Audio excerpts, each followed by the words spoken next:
নমস্কার বন্ধুরা, আপনাদের সবাইকে স্বাগত জানাই। আমি আজকে ইলিশের একটা জনপ্রিয় রেসিপি নিয়ে চলে এসেছি। ইলিশের ঝোল বেগুন দিয়ে আর কি। তো ওইখানে দুটো ইলিশ মাছ দেখালাম, এটা আমার বোন নিয়ে এসেছিল। তা একটা ভাপে করেছি, ভাপে যেহেতু আগে আমি দেখিয়েছি আর দেখালাম না। আর একটা মাছ দিয়ে এরকম বেগুন দিয়ে ইলিশ মাছের ঝোল করেছিলাম। ভীষণই ভালো হয় রেসিপিটা খেতে। এর জন্য আমি মাছগুলো কেটে ধুয়ে নুন হলুদ মাখিয়ে নিয়েছি। আর সর্ষের গুঁড়ো ব্যবহার করেছি এখানে। আমি ইচ্ছে করলে সর্ষে বেটে নিতে পারেন, এটা ভিজিয়ে রাখলাম। আর নুন হলুদটা মাখিয়ে 10 মিনিট আগে রেখে দেবো।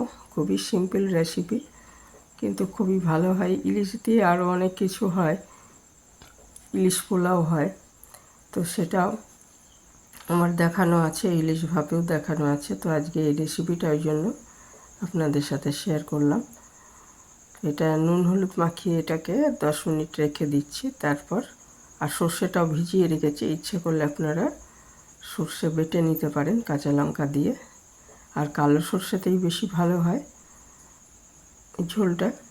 তো আমি আজকে গুঁড়ো সর্ষে ব্যবহার করেছি, সানরাইজের যেটা পাওয়া যায়। তো ইলিশ মাছটা আগে সর্ষের তেল দিয়ে, অবশ্যই সর্ষের তেলই করবেন রান্নাটা, সাদা তেলে ভালো লাগবে না।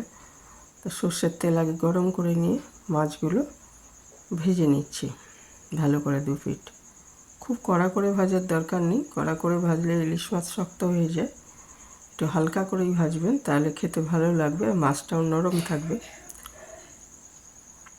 তাই এইটা আমি আগে দেখুন মাছগুলো সব ভেজে নিয়েছি।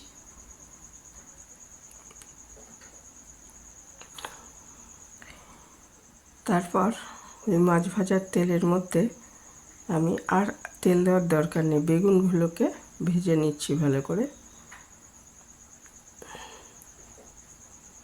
বেগুনটাকে একটু লম্বা করে, একটু বড় করে কেটে নিতে হবে। তারপরে নুন হলুদ দিয়ে এটা ভেজে নিচ্ছি। এই একবারই নুন ব্যবহার করব, কারণ সর্ষের মাছে কিন্তু নুন বেশি হয়ে যাওয়ার সম্ভাবনা থাকে। বেগুনটা খুব ভালো মতো ভেজে তুলে রাখতে হবে।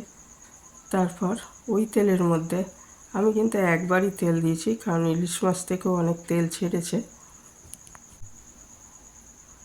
বেগুনটা ভাজা হয়ে গেলে ওই তেলের মধ্যে আমি একটু কালো জিরে ফোড়ন দিয়ে দেব।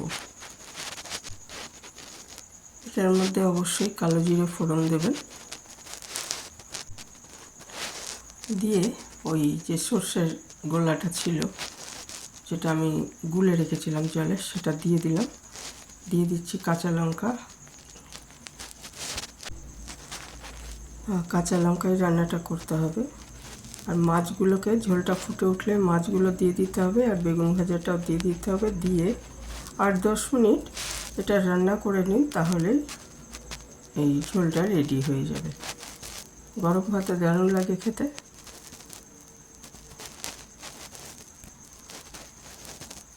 তো অনেকেই এরকম বেগুন দিয়ে ইলিশ মাছের ঝোল করেন, তবে আমি যেভাবে করি আমি সেটাই দেখালাম। আমরা সবসময় এগুলো সর্ষে বাটা দিয়ে করি। আর যারা সর্ষে বাটা খেতে চান না, তারা কালো জিরে ফোড়ন দিয়ে জল দিয়ে দেবেন, সর্ষে বাটাটা দেবেন না, সেটাও ভালো লাগে খেতে, যদি মাছটা টাটকা হয়। তো এখানেই শেষ করলাম। ভালো থাকবেন সবাই।